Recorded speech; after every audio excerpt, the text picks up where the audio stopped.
બલુચિસ્તાનમાં બળવો તો પાકિસ્તાન સામે બગાવત અને ભારતનું નામ કેમ ચર્ચાઈ રહ્યું છે? પાકિસ્તાનના નકશામાં એક એવો વિસ્તાર કે જ્યાં છેલ્લા ઘણા વર્ષોથી બળવો શાંત થવાનું નામ નથી લઈ રહ્યું અને એનું નામ છે બલુચિસ્તાન. હવે ફરી એકવાર બલુચિસ્તાન ચર્ચામાં છે કારણ કે 11 ઓગસ્ટે બલોચ જે અલગતાવાદીઓ છે તેમણે પોતાનો કહેવાતો ઇન્ડિપેન્ડન્સ ડે મનાવી લીધો છે અને હવે 14 ઓગસ્ટે પાકિસ્તાન પોતાનો ઇન્ડિપેન્ડન્સ ડે ઉજવશે.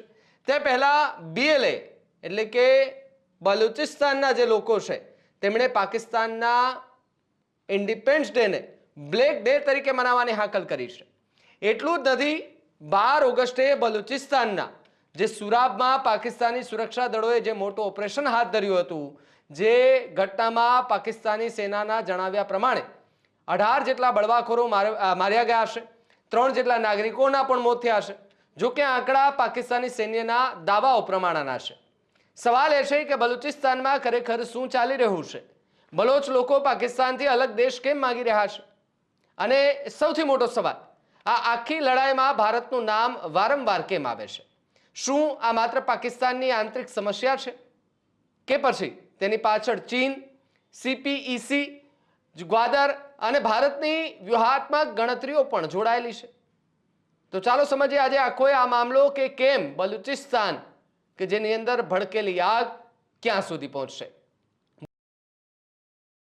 બલુચિસ્તાનમાં ફરી ભડકેલી આગ કે જ્યાં પાકિસ્તાનનો વિસ્તાર પ્રમાણે ભલે સૌથી મોટો હોય પરંતુ વસ્તીની દ્રષ્ટિએ સૌથી ઓછો ધરાવતો એ પ્રાંત છે અને એ છે બલુચિસ્તાન.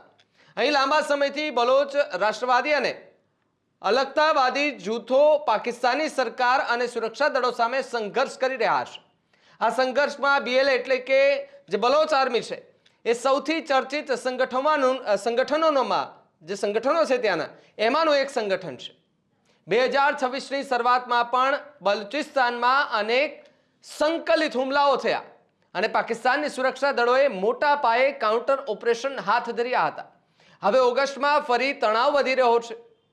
11 ઓગસ્ટે કેટલાક બલોચ કાર્યકર્તાઓ અને સમર્થકોએ બલોચ ઇન્ડિપેન્ડન્સ ડે તરીકે મનાવ્યો છે. આ વર્ષ પણ અલગતાવાદી નેતાઓએ બલુચિસ્તાનને સ્વતંત્ર દેશ તરીકે માન્યતા આપવાની આંતરરાષ્ટ્રીય સમુદાયો છે તેમની પાસે માંગ પણ કરી છે. આ માંગ ન માત્ર પહેલી વાર પરંતુ આની પહેલા પણ અનેક વખત માંગ કરી ચૂક્યું છે. આ ઘટનાક્રમ પાકિસ્તાન માટે ખૂબ જ સંવેદનશીલ ગણવામાં આવી રહ્યો છે કારણ કે માત્ર 3 દિવસ પછી જે ઉજવણી થવા જઈ રહી અને આની પહેલા જે ઉજવણી થઈ એટલે કે 14 ઓગસ્ટે પાકિસ્તાન પોતાનો ઇન્ડિપેન્ડન્સ ડે ઉજવવા જઈ રહ્યું છે અને હવે BLA તરફથી 14 ઓગસ્ટને બ્લેક ડે તરીકે મનાવવાની અપીલ પણ કરવામાં આવી છે.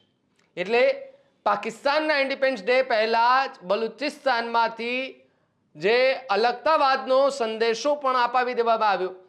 12 ઓગસ્ટનું મોટું ઓપરેશન. આ તણાવ વચ્ચે 12 ઓગસ્ટે સુરાબ જિલ્લામાં પાકિસ્તાની સુરક્ષાકર્મી અને સુરક્ષા દળોનું એક ઓપરેશન થયું. પાકિસ્તાની સેનાના મીડિયાના વિંગ ISPRના જણાવ્યા પ્રમાણે એક બોમ્બથી ભરેલા વાહનમાં વિસ્ફોટ થયો. ત્યારબાદ સુરક્ષા દળોએ ભાગી રહેલા શંકાસ્પદ બળવાખોરો સામે કાર્યવાહી કરી છે. પાકિસ્તાનના દાવા પ્રમાણે કુલ 18 જેટલા આતંકવાદી માર્યા ગયા છે, 3 જેટલા નાગરિકોના મોત થયા છે અને 2 સુરક્ષા કર્મચારીઓ ઘાયલ થયા છે એવો દાવો કરવામાં આવ્યો છે. અહીં ખાસ ધ્યાન આપવાની બાબત એ પણ છે કે આ આંકડા પાકિસ્તાની સત્તાવાળાઓ દ્વારા આપવામાં આવ્યા છે, ન કે કોઈ અન્ય જગ્યાએથી મળ્યા છે. હવે આવે છે ભારતનું એંગલ. બલુચિસ્તાનની વાત આવે ત્યારે પાકિસ્તાન વારંવાર ભારતનું નામ લે છે અને ભારત પર ટીકા ટિપ્પણીઓ અને આરોપ લગાવે છે. પાકિસ્તાનનો આરોપ છે કે ભારત બલોચ જે અલગતાવાદી છે એ જૂથોને મદદ કરી રહ્યું છે. ખાસ કરીને પાકિસ્તાનની સત્તાવાળાઓ BLA અને અન્ય બળવાખોરો જે પ્રવૃત્તિ સાથે જોડાયેલા છે એમની સાથે ભારતને પણ જોડવાનો પ્રયાસ કરે છે. પરંતુ ભારત આવા તમામ આરોપોને નકારી કાઢે છે. તો ભારત માટે બલુચિસ્તાન કેટલું મહત્વનું એ પણ એક સવાલ. અહીંથી સ્ટોરીનો એ રસપ્રદ ભાગ શરૂ થાય છે. બલુચિસ્તાન માત્ર પાકિસ્તાનનો એક પ્રાંત નથી. આ વિસ્તાર અરબી સમુદ્ર સુધી પહોંચે છે અને અહીં આવેલું છે ગ્વાદાર પોર્ટ. ગ્વાદાર એટલે ચીન માટે અત્યંત મહત્વનું એક કેન્દ્ર છે કારણ કે CPEC China Pakistan economy corridor ચીનના બેલ્ટ એન્ડ રડાર ઇન્વેસ્ટમેન્ટ સાથે જોડાયેલો આ એક પ્રોજેક્ટ પાકિસ્તાનમાંથી પસાર થાય છે. ગ્વાદાર તેમનું મહત્વનું દરિયાઈનું કેન્દ્ર છે એટલે બલુચિસ્તાનમાં જે અસ્થિરતા છે એ માત્ર પાકિસ્તાન માટે નથી રહી, ચીન માટે પણ સુરક્ષા ચિંતાનો વિષય બની ગયો છે. ચીન કેટલું ચિંતિત છે કે બલુચિસ્તાનની અંદર બળવાખોર જૂથોએ અગાઉ પાકિસ્તાનમાં ચીનના નાગરિકો અને ચીન સાથે જોડાયેલા પ્રોજેક્ટને પણ વિનાશ બનાવી દીધા છે અને નિશાન બનાવ્યા હતા. કારણ કે બલોચ અલગાવતીઓ જે છે એ એક મુખ્ય વિરોધ એવો રહ્યો છે એમનો કે તેમના કુદરતી સંસાધનો, જમીન પરથી થતા મોટા પ્રોજેક્ટના સ્થાનિક લોકોના પૂરતા હિસ્સા અને નિયંત્રણ નથી મળી રહ્યું. એટલે કે કામ ત્યાં થાય છે પરંતુ એનું વળતર ત્યાંના લોકોને નથી મળી રહ્યું. CPEC જેટલું આગળ વધે છે, બલુચિસ્તાનની સુરક્ષા ચીન માટે એટલી જ મહત્વની બનતી જાય છે. 2026માં પણ CPEC સાથે જોડાયેલી ઔદ્યોગિક અને આર્થિક યોજનાઓ આગળ વધારવાનો પ્રયાસ થઈ રહ્યો હતો. ભારત માટે વ્યૂહાત્મક ગણિત એ હવે એક સવાલ છે કે ભારત માટે બલુચિસ્તાન કેટલું મહત્વનું, કારણ કે ભારત અને ચીન વચ્ચે પહેલેથી જ વ્યૂહાત્મક સ્પર્ધા છે. ગ્વાદારમાં ચીનની હાજરી, CPEC, અરબી સમુદ્ર હોય અને પાકિસ્તાન ચીનની વધતી ભાગીદારી, આ બધું જ ભારતની સુરક્ષા ગણતરીમાં આવે છે. પરંતુ અહીં એક મહત્વની વાત એ છે કે ભારત બલુચિસ્તાનના સશસ્ત્ર બળવાખોરોને સમર્થન આપે છે એવો સ્વતંત્ર રીતે સાબિત થયેલો તાજો પુરાવો દર્શાવ્યા વગર એક એવો છે તે દાવો પણ કરવામાં આવ્યો હતો, ને આવો દાવો કદાચ ન પણ કરી શકાય, પરંતુ દાવો કરવામાં આવ્યો કે ભારત એમને મદદ કરે છે. પરંતુ આ દાવો અને આરોપ ભારતે નકારી કાઢ્યો. ભારતનો સત્તાવાર અભિગમ અને પાકિસ્તાનના આરોપો બંને એ બાબતો જે છે તે અલગ હોવાની વાત છે. જ્યાં શું બલુચિસ્તાન ખરેખર પાકિસ્તાનથી અલગ થઈ શકે, આ પણ એક સૌથી મોટો સવાલ છે. બલોચ આર્મી છે અને ત્યાંના જે લોકો છે એ જુદા સ્વતંત્ર બલુચિસ્તાનની માંગ કરી રહ્યા છે, પરંતુ હાલની સ્થિતિ બલુચિસ્તાનને સ્વતંત્ર દેશ તરીકે આંતરરાષ્ટ્રીય માન્યતા મળેલી નથી. તો બલુચિસ્તાનની કહાની માત્ર પાકિસ્તાનના એક પ્રાંતની કહાની નથી.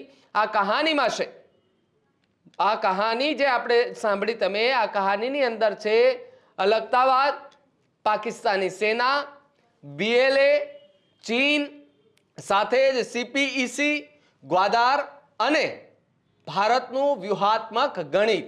આગામી દિવસોમાં 14 ઓગસ્ટના પાકિસ્તાનના ઇન્ડિપેન્ડન્સ ડે દરમિયાન બલુચિસ્તાનની સ્થિતિ કેવી રહે છે અને BLAની બ્લેક ડેની અપીલ કેટલી અસર કરે છે તેના પર આખી દુનિયાની નજર છે. કારણ કે બલુચિસ્તાનની આગ માત્ર પાકિસ્તાનની સરહદો સુધી સીમિત રહે છે કે પછી તેનો ધુમાડો આખા દક્ષિણ એશિયાની રાજનીતિ સુધી પહોંચે છે, એ જોવાનું રહ્યું.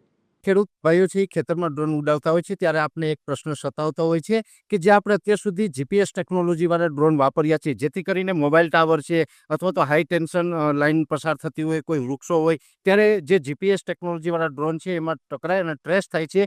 પણ એગ્રીવન લાવ્યું છે GNSS ટેકનોલોજી ડ્રોન, જેથી કરીને એ ડ્રોન છે એ કોઈ જગ્યાએ ટકરાય નહીં, પોતાની રીતે જ ડિસિઝન લે છે અને મૂવ થઈ જાય છે, જેથી કરીને GNSS ટેકનોલોજી ડ્રોન છે એ વાપરવાનો આગ્રહ રાખો. આ જ પ્રકારની તમામ અપડેટ જોવા માટે ન્યૂઝરૂમ ગુજરાતને લાઇક, શેર અને સબસ્ક્રાઇબ કરવાનું ભૂલતા નહીં.